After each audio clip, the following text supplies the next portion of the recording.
மிகவும் ஒரு சோககரமான ஒரு சம்பவம் ஒன்று. எங்களுடைய செல்வவரத்தை புறப்படமாக கொண்ட பானுதேவன் சுசி அக்கா இயலாத நிலைமையிலே மாஞ்சோலை ஹாஸ்பிட்டலில் 3ஆம் தேதி ஒப்படைக்கப்பட்டது. நல்ல நிலைமையில் இருந்தவா, ஆனால் இன்று சடலமாக கொடுக்கப்பட்டிருக்கிறது. கடைசி வரைக்கும் இறுதி வரைக்கும் அவனோட நின்றவா இந்த ரஞ்சாக்கா. இவா அதிൻ്റെ சில சம்பவங்கள் சொல்ல நினைக்கிறா, அதை உங்களுக்கு தெரியப்படுத்துவோம்.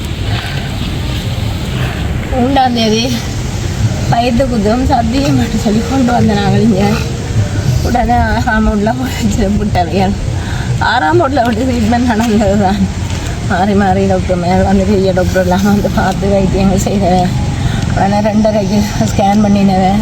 ஸ்கேன் பண்ணிவிட்டு அதில் ஒன்றுமே இல்லை, பிரச்சனை இல்லைன்னு சொன்னவன்.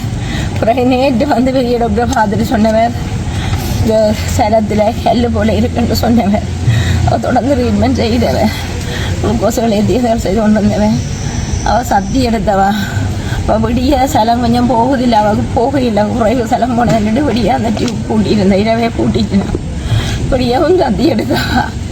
நாளையில் பெரிய டாக்டர் வந்தவர் வந்து பார்த்துட்டு நாங்கள் கேட்க சொன்னவர். அவளுக்கு கொஞ்சம் கிட்னி பிரச்சனையும் இருக்குது, பாப்பம்னு சொன்னவர். அப்போ பாப்பம்னு சொன்னவர். அப்போ நான் வந்து அவர் ஓட்டுறவன் முடிஞ்சு வரட்டும், அவரோட கதை கேட்டிருக்க அங்கே இருக்க நான் ஒரு ஆல்பமில் அவள் சொன்னான், சரி வேறு கதை உங்கள் விட இல்லை அவள் கதைக்கிறதுக்கு. கதைக்க போகிறவன விட இல்லை, சேர்ந்து நான் இல்லைங்கம்மா கதைக்கணும்னு சொன்னால் அவ்வளோதான் கூப்பிட்டு விட்டவன். அப்புறம் கதைக்கணும் இவள் கேளாது, பாத்ரூம் கொண்டு போய் சொன்னாங்க. நான் கொண்டு போயிட்டேன். அந்த இடையில டாக்டர் போயிட்டேன். திரும்ப பாத்ரூம் கொண்டு போட்டு உடனே அவள் கேளாமல் மூச்செல்லாம் எடுத்து அடைக்க பண்ணினோடனே அதுக்கப்புறம் ஆக்சிஜன் கொடுத்தாரு. ஆக்சிஜனை கொடுத்தா அவள் ஆக்சிஜன் கொடுத்தா அந்த பெட்டை மேலே உயர்த்தி 2வது அது உயர்த்த மூச்செடுக்க தனக்கு நெஞ்செல்லாம் அதுக்கப்புறம் நெஞ்செல்லாம் அடைக்குதுண்டவா.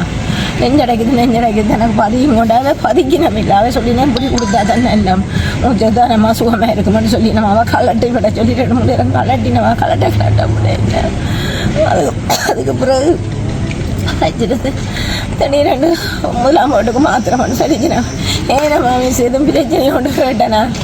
அப்போ சொல்லி கொஞ்சம் பிரச்சனை நான் நமக்கு தூரம் போகுதில்லை, தண்ணி குடிச்ச உடனே சத்தி இதுக்கு மாத்திரம்னு சொன்னேன். இங்கே 1ஆம் போட்டு குழந்த உடனே அங்கே குழந்த உடனே திரும்ப ஆக்சிஜன்கள் கொடுத்து அதுகள் செய்தவன். அப்போ அப்பயும் உயர்த்த வேண்டாம் தானே, தனக்கு உயர்த்த தான் நெஞ்சுக்குள்ளே ஏதோ செய்யுதுன்னு சொன்னவா. ஒரு லேடி டாக்டர் தான் ரெண்டுலாம் பார்த்தது. பிறகு அவன் போனதுக்கு பிறகு இப்போ கிடக்க அந்த மிஸ் ஆகலாம் ரூமுக்குள்ளேயே கண்ணாடி ரூம் தானே அது இதெல்லாம் பாட்டில் அதுக்குள்ளேருந்து பார்த்துட்டு சொன்னது. அப்போ அந்த இதை கலட்டினவன் அந்த கையில் போட்ட கிளிப்பெல்லாம் கலட்டுறாங்கனாலே அது நீங்கள் கொண்டு போங்க, என்ன டிக்கெட் பட்டி கொண்டு போங்கன்னு இல்லை. நான் சொன்னேன் ஒருங்க பெரிய டாக்டர் நான் இப்போ நான் பார்த்துட்டு இப்படி சொன்னவர் தானே பின்னேரம் போல் எல்லோரும் மிரட்டும் கேட்டுட்டு கொண்டு போங்கன்னு சொன்னேன். அவள் அந்த பெரிய அந்த டாக்டர் லேடி டாக்டர் நினைக்கல கையை காட்டி அம்மா டாக்டர் அம்மானு கூப்பிட்ட வர உண்மையில் அவன் கேட்கல. அவன் போயிட்டான் திரும்பி.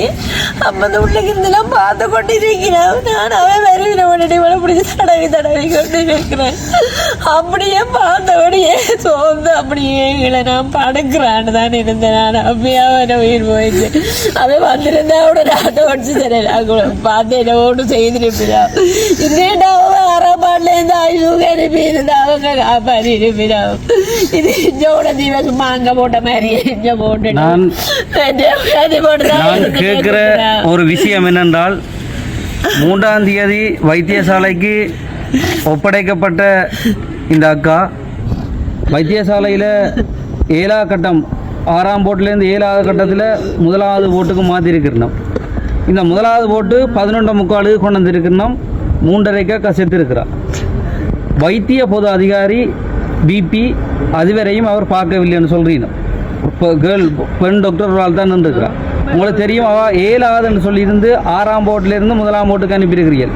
ஏன் 6ஆம் போட்டிலேருந்து 1ஆம் போட்டுக்கு அனுப்பினீர்கள், ஐசியூக்கு அனுப்பப்படையில்? சரி 6ஆம் போட்டு 1ஆம் போட்டில் 7ஆம் கட்டத்தில் நிற்க நீங்கள் ஐசியூக்கு அனுப்பியிருக்கலாம் தானே. 4 மணி நேரமாக அந்த அவா வச்சு நீங்கள் ஒரு பிரயோஜனம் இல்லை. அதுக்கு நீங்கள் அதுக்குரிய வைத்திய பொது அதிகாரி இல்லை. அவர் நின்றாலும் கட்டாயமாக அவர் செஞ்ச உடனே ஐசியூக்கு அனுப்பப்பட்டிருக்கணும். இது சம்பந்தமான நடவடிக்கை எடுபடும்னு சொல்லி நான் நம்புகிறேன்.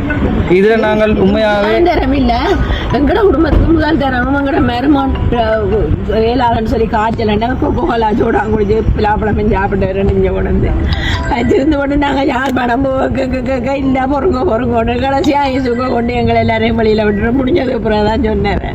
முதல்ல வந்து நாளைக்கு ஒரு வருஷம் இன்னைக்கு தான் எந்த தங்கச்சி இழந்து போட்டு நிற்கிறேன், நான் வளர்த்த இழந்து போட்டு நிற்கிறேன். இதுக்கு கட்டாயமாக ஒரு முடிவெடுக்கணும், எடுக்கப்பட வேண்டும் சொல்லி நம்புகிறேன்.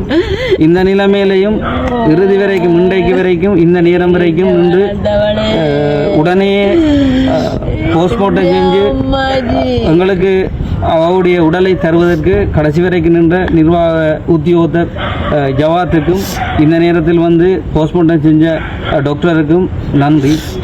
வணக்கம்.